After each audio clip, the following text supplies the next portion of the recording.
नमस्कार मित्रांनो, माझ्या मिनी ब्लॉगमध्ये तुमच्या सर्वांचे स्वागत आहे. तर आज आपण गेलो अर्जुनी मोरगावला. सर्वात आधी साई मंदिर. आज गुरुवार आहे. गुरुवार म्हणजे साईबाबाचा दिवस. आपण दर्शन घेतलं आणि सर्वांना सुखात ठेवायला सांगितलं. नंतर आपण आलं पीयूसी सेंटर डोळे इन्शुरन्स अर्जुनी मोरगावमध्ये. प्रवीण भाऊ दिलदार माणूस, जबरदस्त माणूस आहे, करोडपती माणूस आहे, अर्जुनी मोरगावचा डॉन आहे. नंतर आपण आलं टीव्हीएस शोरूम. संदीप भाऊ गहाणे हे त्या शोरूमचे मालक आहेत. संदीप भाऊ गहाणे फुटाळा माझे परम मित्र आहेत. आणि माझे भाऊजी आले होते देऊळगाव बोध्यावरून. त्यांनी आयफोन 15 घेतला, ते मला दाखवत होते. आणि हा आहे रहिले.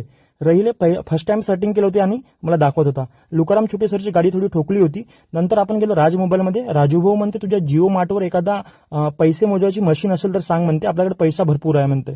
तर आपण मग पैसे मोजायची मशीन त्यांना दिली. नंतर हा योगेश ताजने भाऊ म्हणते काल व्हिडिओमध्ये बेकार बोललास म्हणते. हा राकेश कापगते बजाज फायनान्समध्ये काम करतो आणि जबरदस्त मुलगा आहे. आणि आज भयानक पाणी आला अर्जुनी मोरगावमध्ये. मिनी ब्लॉग खतम झाला. लाईक